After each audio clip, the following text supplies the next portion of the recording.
The afternoon sun filtered through the tall windows of Riverside Community Center, casting long shadows across the polished gymnasium floor.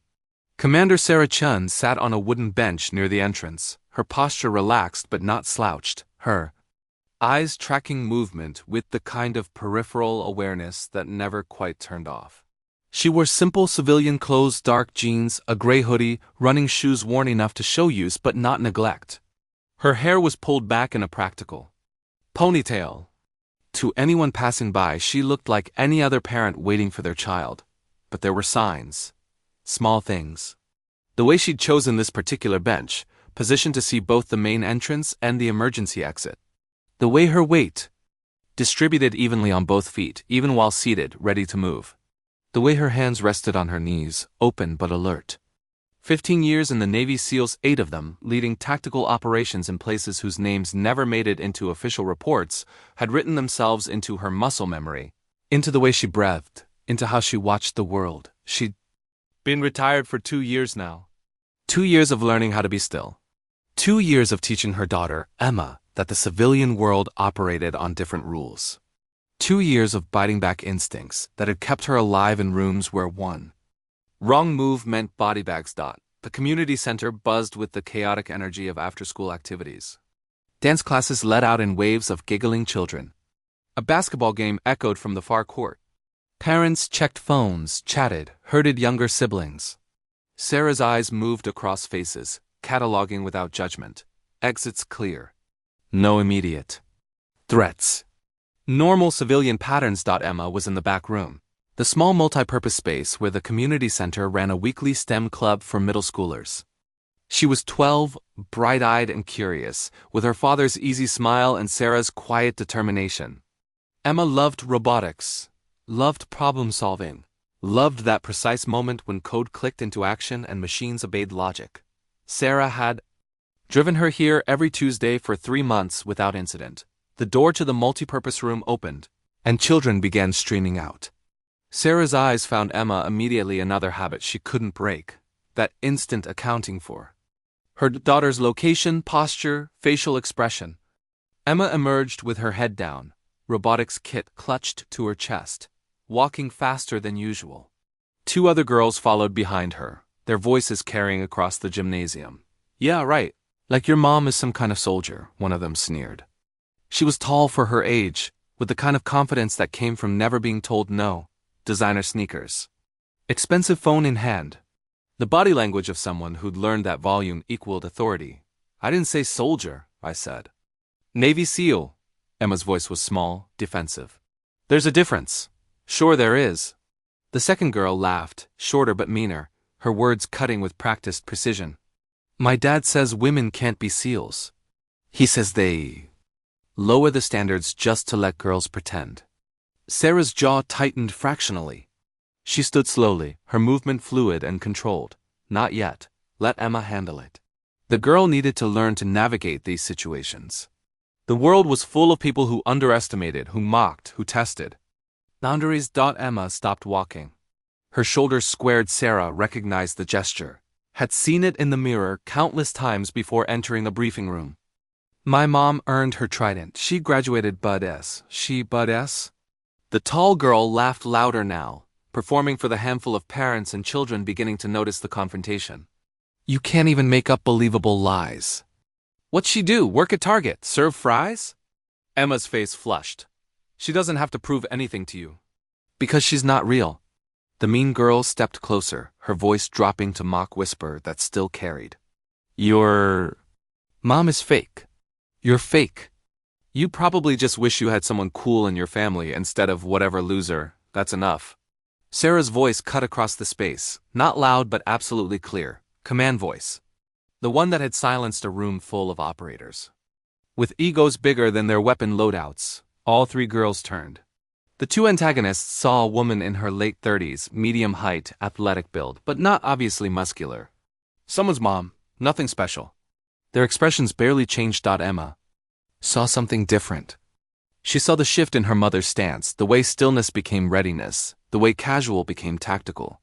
She'd seen it before, in fleeting moments when someone got too aggressive in a parking lot or when a stranger approached too fast. At the grocery store. That instant transformation from civilian to something else. Double quotes, Emma. Come here, please. Sarah's eyes never left the two girls. Emma obeyed immediately, moving to her mother's side. Sarah placed one hand gently on her daughter's shoulder. Protective. Grounding. The tall girl crossed her arms, recovering her bravado. So you're the fake Navy SEAL? Sarah smiled. It didn't reach her eyes. I'm Emma's mother. And you two are done speaking to her like that, or what? The mean girl stepped forward, phone still in hand. You gonna call the manager? Report us to the teacher? Several parents had stopped their conversations now, watching. Sarah could feel their attention like pressure on her skin. She assessed the room in half a heartbeat, 12 civilians, various ages. 3 teenagers by the basketball court. 1 elderly man near the exit. The community center director visible through her office window, distracted by paperwork. No immediate backup. Not that she needed any. I'm going to ask you politely to apologize to my daughter and walk away, Sarah said evenly. That's all. The mean girl's mother emerged from the multi-purpose room. A woman in yoga clothes with professionally styled hair and the expression of someone who'd never heard the word no either. Is there a problem here? These girls were bullying Emma, Sarah said calmly, her hand still steady on her daughter's shoulder. Verbally harassing her. Oh, please. The woman rolled her eyes. Madison said your daughter was bragging about you being in the military or something ridiculous. My husband is a corporate attorney. We know stolen valor when we hear it. Sarah's expression didn't change. I wasn't aware that talking about a parent's career constituted bragging. And I wasn't aware that you knew my service record. I don't need to. The woman stepped closer, emboldened by her daughter's smirk. Women aren't Navy SEALs. It's common knowledge. So either you're lying to your own daughter, or she's making up stories for attention. The basketball game had stopped. Everyone was watching now. Sarah took a slow breath through her nose, held it for 3 seconds, released through her mouth. Stress inoculation training, heart rate management. Emma felt her mother's hand squeeze gently, reassuringly. Ma'am, I understand you don't know me, Sarah said quietly. But I'm asking you to have your daughter apologize so we can all move on with our day. I don't think so. The woman's voice rose, playing to the growing audience. I think you've been filling your daughter's head with fantasies. And now she's disrupting other children with her made-up stories. Madison, honey, did Emma brag about her mother during the robotics session? Yeah. Madison crossed her arms, mimicking her mother's posture. She kept saying her mom was this big war hero. It was annoying. Emma's voice cracked. I just said you worked hard. I said I was proud. See? The mother cut her off, creating disruptions. Maybe you should teach your daughter some humility instead of feeding her delusions. Sarah felt Emma trembling slightly under her hand. She recognized the tremor, embarrassment, anger, hurt, confusion all colliding. The girl was holding back tears, trying to be strong, trying to be like her mother. A third person joined the confrontation. A man in his 40s, thick around the middle, wearing a polo shirt with a golf club logo. Madison's father. He'd been on his phone near the entrance but had noticed the commotion. His expression showed irritation, the look of someone whose afternoon had been inconvenienced. What's going on? He demanded. This woman, his wife gestured dismissively at Sarah, is claiming to be a Navy SEAL and teaching her daughter. To lie about it, I was just explaining reality to her. The man's laugh was harsh. A SEAL? You're joking. I haven't made any claims to you, Sarah said, her voice still controlled. I asked your daughter to apologize for bullying mine. That's the extent of this conversation. Bullying? He stepped forward into Sarah's personal space, close enough that she could smell his cologne, see the red in his eyes from afternoon drinking. My daughter doesn't bully anyone. She calls out liars. And sweetheart, I work with military contractors. I know SEALs. You are not a SEAL. Sarah didn't step back. Her weight shifted almost imperceptibly onto the balls of her feet. Her shoulders remained relaxed, but her core tightened. The man was larger than her by 60 pounds, taller by 6 inches. None of that mattered. Weight was just momentum you could redirect. Height was just distance to manage. Emma, step behind. Me, please, Sarah said softly. What, you gonna fight me? The man grinned, looking around at the watching parents. Everyone see this? Woman's pretending to be military, and now she's threatening me. I'm not threatening anyone. Sarah's voice remained level. I'm asking you to step back out of my personal space. Or what? The basketball players had come closer, teenage boys drawn by the promise of drama. The elderly man near the exit had pulled out his phone, whether to call someone or record, Sarah couldn't tell. The community center director still hadn't looked up. Sarah's tactical mind categorized threats, exits, witnesses, distances. All automatic. All in less than 2 seconds. Dad, just leave it. Madison suddenly sounded younger, uncertain. She'd seen something shift in Sarah's eyes, some fundamental change that her instincts recognized even if she couldn't name. No.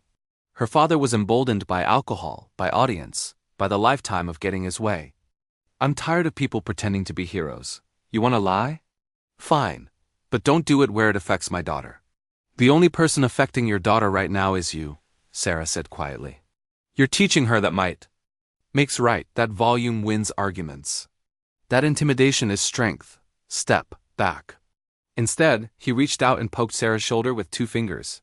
Hard, or what? The gymnasium went quiet. Even the smallest children sensed the shift, the moment where pretend conflict became real. Sarah didn't move. Didn't react. Her eyes held his, steady and completely calm. Sir, you just committed battery, in front of multiple witnesses. You have one opportunity to de-escalate this situation. Apologize, collect your family, and leave. He laughed. Again, louder. You're going to call the cops? Tell them what, that someone touched your shoulder? He poked her again, harder. Grow up, this is the real world. Emma made a small sound behind her, frightened. Sarah's hand moved back slowly, finding her daughter, squeezing her hand. Stay calm, I've got this. All without words. Final warning, Sarah said, her voice dropping lower. Back away now. Take your family home. This doesn't have to go any further. You don't get to give me warnings. He shoved both hands against Sarah's shoulders, pushing hard enough to make a statement, but not hard enough to seriously. Move her. You're nobody. You're some... Sarah's hands moved, not fast. Not violent. Precise. Her left hand came up in a smooth arc, catching his right wrist mid-air as he drew back for another shove. Her fingers wrapped around his pulse. Point, thumb positioned on the nerve cluster. Her right hand pressed against his elbow, locking the joint at a precise angle. She stepped forward into his momentum instead of away from it, her hip becoming a fulcrum, her body mechanics leveraging physics over strength. In 2 seconds, the man was on his knees, his arm extended and controlled, his face registering shock. Transitioning to pain. Sarah applied exactly enough pressure to immobilize without injuring. Her breathing hadn't changed. Her expression remained calm. Everyone stop, she said clearly, her voice carrying across the silent gymnasium. Sir, if you relax your arm, this won't hurt. If you resist, you'll tear your own ligaments. Your choice. He tried to pull away. His shoulder joint protested immediately, sending pain signals that overrode his anger. He stopped, struggling. What the... His wife started forward. Ma'am, stay where you are. Sarah's tone was professional, almost gentle. Your husband is not injured. He will not be injured if he remains calm. Everyone please keep your hands visible and stay still. The teenage basketball players had their phones out now, recording. The elderly man was definitely calling someone. Other parents stood frozen, uncertain whether to intervene or flee. Madison's mean friend had backed away, eyes wide. Madison herself looked terrified. Her earlier confidence completely evaporated. Emma stepped around her mother's side, her young voice steady with awe. I told you my mom was a SEAL. Sarah maintained the control hold without effort, her muscle memory, executing what had been drilled into her through thousands of hours of combatives training. The man's body weight pressed against his own joints. She was simply the fixed point that made the physics work. Her eyes swept the room again, checking for secondary threats. The wife hadn't moved. Madison stood frozen. The crowd remained. At a safe distance, shock plastered across their faces. Sir, I need you to acknowledge that you understand your situation, Sarah said calmly. Not if you understand. The man nodded, his face red from a mixture of exertion, pain, and humiliation. Good, I'm going to help you to your feet. When I do, you're going to step back 3 paces and remain there. You will not approach me or my daughter again. Not if you understand. Another nod. Sarah adjusted her grip slightly, taking pressure off the nerve cluster while maintaining joint control. She guided him upward with textbook precision, the kind of movement that came from knowing exactly how human anatomy responded. To leverage. When he was standing, she released him and immediately stepped back, placing herself between him and Emma. Her hands returned to a neutral position at her sides, open, non-threatening, but positioned for instant response. The man stumbled back, cradling his arm. His wife rushed to him, checking his shoulder with frantic hands. "You assaulted him!" She shrieked. "Everyone saw. I'm calling the police." "Please do," Sarah said evenly. "Ask for Officer Rodriguez if she's available. Tell them Commander Sarah Chen is at Riverside Community Center and that there's been an incident. They'll know who I am." The woman faltered, her phone halfway to her ear. "Commander?" One of the teenage boys stepped forward, his phone still recording. He was tall, lean, with a Marines t-shirt and the high and tight haircut that spoke. "Of military family. Holy shit," he breathed. "You're that Chen. My dad served with you. He's got a photo in his office, your team in Kuna Province. You're the commander who pulled 3 wounded out under fire." Sarah's jaw tightened slightly. "That was a long time ago." "My dad said you carried a 200-pound gunner half a mile through enemy territory?" The boy's voice held reverence. "He said you took a round through the shoulder and didn't stop moving until everyone was on the helicopter. He said, 'Your father exaggerates.'" Sarah's voice gentled. "What's his name?" "Gunnery Sergeant Marcus Webb. He's stationed at Pendleton now." Sarah's expression shifted, a flash of recognition and warmth. "Well, good man. Tell him Chun says hello, and that he still owes me $20 from a poker game in Kabul." The boy grinned. "Ma'am, yes ma'am." "Holy shit, wait until I tell him I saw you. Language," Sarah said mildly. "And lower the phone. Please." He did immediately, muscle memory responding to command voice. The elderly man by the exit approached slowly, hands visible, respectful. He was thin, stooped with age, but moved with the careful deliberation of someone who'd once moved. Much faster. His eyes were sharp. "Young lady, I'm retired Colonel James Patterson, Army Rangers. I called 911 and gave them a detailed account of what I witnessed. That man assaulted you twice before you responded, and your response was proportionate and controlled." He looked at Madison's father with undisguised contempt. "I watched you escalate this entire situation, against multiple verbal warnings." The community center director had finally emerged from her office, her face pale. "What on earth?" Call. "Came in for a Commander Chun at this location?" A new voice cut through the gymnasium. A police officer stood at the main entrance, flanked by a second officer. The first was a woman in her early 30s, muscular and alert, with sergeant stripes on her sleeve. Officer Rodriguez, apparently. Her eyes found Sarah immediately, and her posture shifted from tactical alertness to something closer to respect. "Commander, you involved in this, unfortunately?" Sarah's voice carried exhaustion now, the weight of explaining herself to civilians for the 1000th time. "This gentleman and I had a disagreement. He made physical contact twice, despite verbal warnings. I responded with minimal necessary force to ensure my daughter's safety and my own. Rodriguez's partner, a younger male officer, had his hand near his sidearm, uncertain. Rodriguez waved him down. "Stand easy, Phillips." "Commander Chun, can you provide your ID and credentials?" Sarah moved slowly, deliberately, narrating her movements. "I'm going to reach into my right front pocket and retrieve my wallet." "Clear? Clear." Sarah pulled out a simple black wallet, flipped it open to reveal her military ID, DOD credentials, and retired command identification. Rodriguez studied them briefly, then returned them. "Commander, what's your current security clearance?" "Level? Test SCI, still active. I consult on strategy." "Jesus Christ," Phillips muttered. "Top secret sensitive compartmented information." "Ma'am, I apologize for the weapon ready." "You were doing your job," Sarah said. "No apology necessary." Madison's father had regained some composure, though he kept his distance. "She attacked me. I want to press charges." Rodriguez turned to him with an expression of professional disdain. "Sir, did you make physical contact with the commander first?"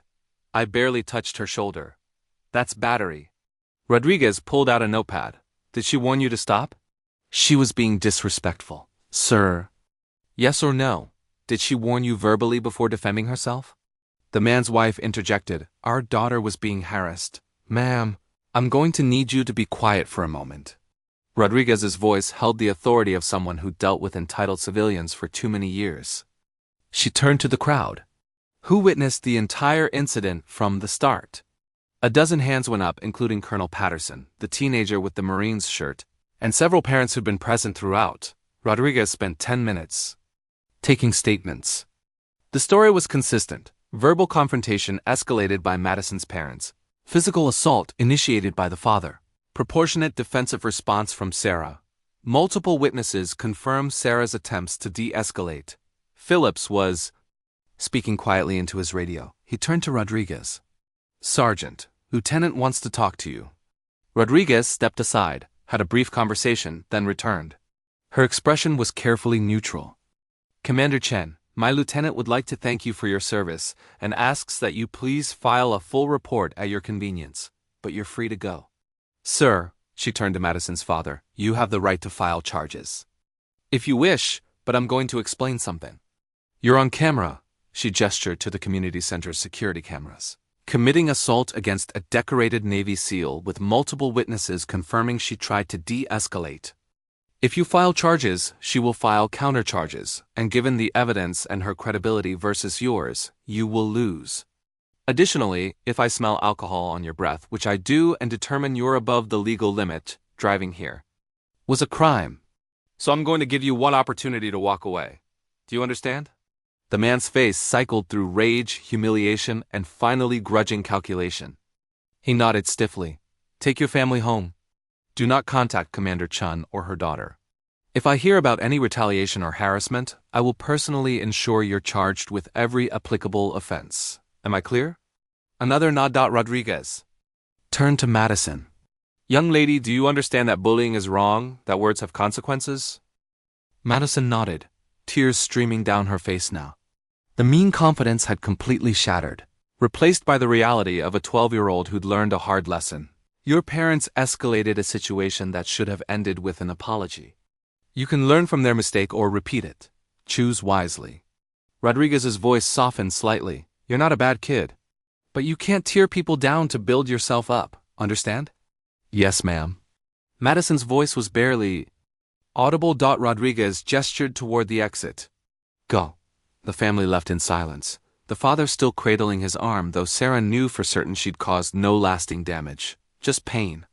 Just consequence. After they departed, the gymnasium slowly came back to life. The tension drained from the room like air from a punctured tire. Parents gathered their children, murmuring in low voices. The basketball players returned to their game, though Sarah caught them glancing her direction repeatedly. Rodriguez approached. With Colonel Patterson. Commander, off the record, what happened to your shoulder? Sarah touched her left shoulder reflexively, where shrapnel had torn through muscle and bone in a valley on the other side of the world. Occupational hazard. It healed. I read the after-action report, Rodriguez said quietly. I was Army before I was a cop, MP. I knew people on that operation. What you did bringing everyone home, that was beyond extraordinary. I did my job, same as you do yours. Patterson extended his hand. Commander, it was an honor to witness you today. Not the confrontation, your restraint. That man outweighed you significantly and struck you twice. You could have broken his arm, could have shattered his knee, could have put him in the hospital. Instead, you controlled him without injury and attempted de-escalation until the last possible moment. That's the mark of genuine training and discipline. Sarah shook his hand. Colonel, you didn't need to intervene, but thank you. Actually, I did. His eyes were serious. Because too many civilians don't understand the restraint it takes for people like you to do nothing. They see combat training as aggression waiting to happen. They needed to see that you're more controlled than the average person, not less. That you're the safest person in a room, not the most dangerous. Depends on the room, Sarah said with the ghost of a smile. Webb's son approached hesitantly. Ma'am, I'm sorry I cursed earlier. Apology accepted. Tell your father I'm proud of him. And that the poker debt is cancelled. The boy grinned and retreated. Already typing on his phone. Rodriguez pulled out a business card. Commander. If you do decide to press charges, call me directly. You have multiple witnesses and clear evidence. Guy committed assault on a service member in front of his own child. That's not something I'd let slide. Sarah took the card, studied it, then tucked it into her wallet. I appreciate that, Sergeant, but no charges. Rodriguez tilted her head. May I ask why? Because that man's daughter is watching how this resolves. She saw her father make a mistake, saw him face consequences, saw authority tell him he was wrong. If I press charges, it becomes about revenge. It becomes about punishment. She'll remember her father as a victim. But if I walk away, if I show mercy when I have power, she might remember something different. She might remember that strength isn't about always using force. That having power and choosing not to use it, that's what real discipline looks like. Rodriguez was quiet for a moment. That's probably more grace than he deserves. Maybe, but grace isn't about what people deserve. It's about what you choose to give. Sarah glanced down at Emma, who'd been silent throughout the exchange, absorbing everything. And I'm teaching my daughter that you can be strong without being cruel. That you can defend yourself without seeking victory. That walking away when you've already won, that's harder than fighting. Philip shook his head in amazement. Ma'am, you're a better person than me. I doubt that. You just don't know me well enough yet. Sarah squeezed Emma's shoulder. We should get going. Emma has homework, and I need to start dinner. Rodriguez nodded. Commander, thank you for your service. And for how you handled this. A lot of people would have lost their temper. I lost my temper a long time ago in places where it mattered more. This? Sarah gestured around the gymnasium. This was just Tuesday. After the officers departed and the crowd dispersed, Sarah and Emma walked toward the exit. The community center director caught up to them, apologetic and flustered. Miss Chen, Commander Chen, I'm so incredibly sorry. I should have been paying attention. You run a community center, not a military base. Sarah said gently. You're not responsible for what other people choose to do. Emma's safe. Everything worked out. We'll see you next Tuesday. You're still coming back? Emma loves the robotics club. Why would we stop? The director looked relieved and grateful. Thank you. And for what it's worth, I believe Emma. I always did. Outside, the late afternoon sun had turned golden, casting long shadows. Across the parking lot, Sarah walked Emma to their old Honda Practical, reliable, nothing flashy. As she unlocked the doors, Emma finally spoke. Mom? Yeah, sweetheart? Why didn't you tell them sooner who you were? You could have just shown them your ID at the start and avoided everything. Sarah opened the passenger door, waited for Emma to climb in, then walked around to the driver's side. She started the engine, adjusted mirrors, performed all the small rituals of civilian life. Then she turned to face her daughter. Because who I am, what I did in the military, that's not a weapon to use against people who disagree with me. It's not a badge to flash for respect. Your value as a person isn't determined by titles or accomplishments. It's determined by your character, how you treat people, how you handle conflict, whether you choose kindness when anger is easier. But they were mean to you. To me, they were. Sarah's voice was patient, teacherly, and their meanness revealed their character. But if I'd thrown my credentials around immediately, if I'd used my background to intimidate them into backing down, what would that have taught you? Emma considered this, that having power means you should use it? Exactly. And that's not the lesson I want you to learn. Sarah pulled out of the parking lot, navigating toward home. Real strength isn't about dominating people. It's about staying in control of yourself. It's about choosing de-escalation when escalation would be easier. It's about protecting people without humiliating them. But you did kind of humiliate Madison's dad. I defended myself after multiple warnings and after he committed assault. That's different. I used exactly the amount of force necessary to stop a threat and ensure your safety. Nothing more. And when I had the chance to punish him further, to press charges, to make his life difficult, I chose not to. Because the point wasn't to win. The point was to teach. Teach what? Sarah was quiet for a moment, navigating traffic, choosing her words. That everyone deserves a chance to learn from their mistakes. That girl Madison, she's 12. She's learning who she is, how to interact with the world. Today she learned that cruelty has consequences, that words hurt people, that her parents' behavior wasn't acceptable. If I press charges, she learns that the world is harsh and unforgiving. But if I show mercy, she might learn something better. What if she doesn't learn? What if she stays mean? Then that's her choice, and eventually she faced harder consequences than anything I could impose.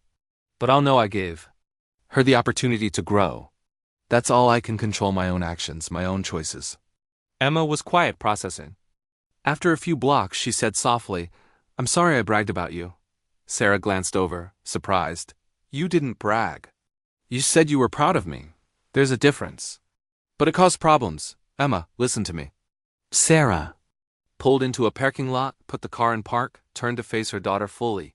"You have nothing to apologize for. Those girls attacked you because they felt insecure. Because your pride in your mom somehow made them feel less than. That's not your fault. That's their issue to work through. Don't ever apologize for loving your family or being proud of what they've accomplished. But you always say you were just doing your job." "I was." "But the fact that it was my job doesn't mean you can't be proud. Your dad's an engineer. Should you not be proud of the bridges he designs because that's just his job? No, you can be proud of the people you love. Just don't let that pride turn into arrogance. Don't use other people's accomplishments to put yourself above others, and you didn't do that. You simply shared something about your family that was innocent and appropriate." Emma nodded, her eyes bright with unshed tears. "I was scared when that man pushed you. I was really scared." Sarah reached over, pulled her daughter into a hug across the center console. "I know. But did you see what happened? I stayed calm. I warned him. I gave him multiple chances to stop. And when I had to defend us, I did it without losing control. That's what I need you to remember. Not the violence, the control. Not the confrontation, the restraint. Fear is normal. But fear doesn't mean you abandon your principles or your discipline. How do you stay so calm?" Sarah pulled back, tucked Emma's hair behind her ear. "Years of training. Years of being in situations where panic means death. Years of learning that your emotions are valid, but they don't get to drive the bus. You acknowledge the fear. You respect it, but you don't let it control your decisions. And you know what? You did that today too. I did. You stood up for me even though those girls were being cruel. You told the truth even when they mocked you. You stayed close when things got scary, but you didn't panic. You watched. You learned. You showed courage, Emma. Real courage. Not the absence of fear, the presence of action despite fear." Emma wiped her eyes. "Do you think Madison learned anything?"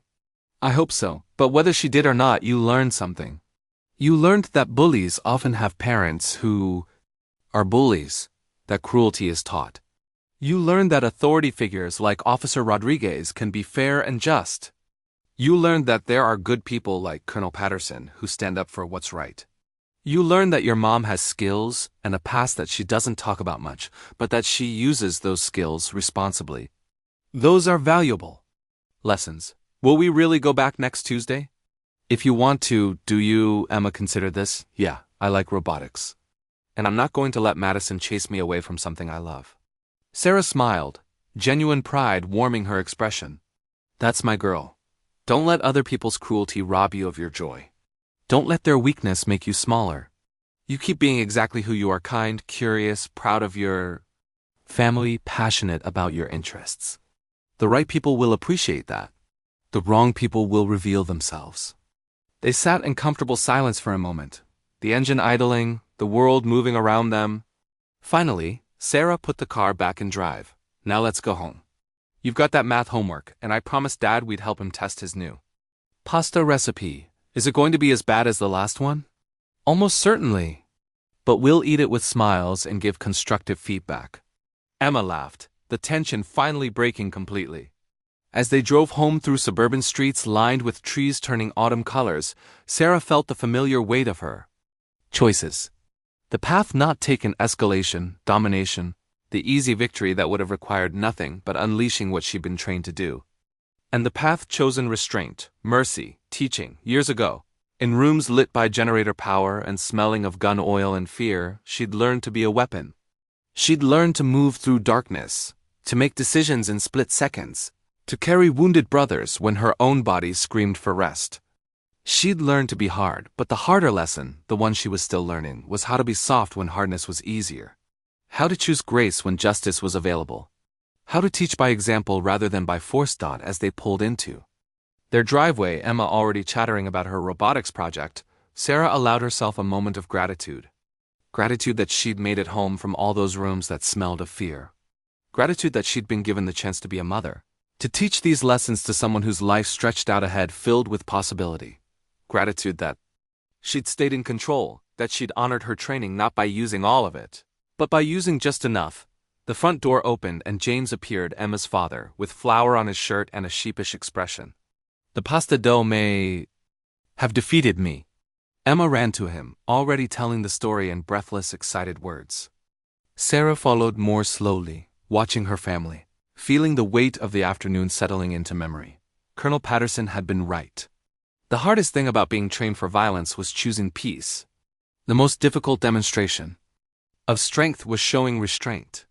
The truest victory was walking away when you'd already won. Sarah had walked through fire to learn those lessons.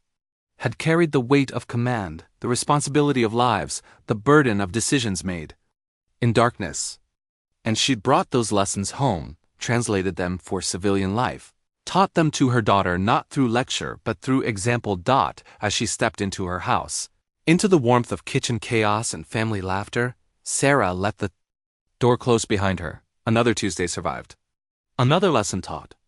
Another choice made to be better than the anger, stronger than the instinct, wiser than the training. The world would continue to test her.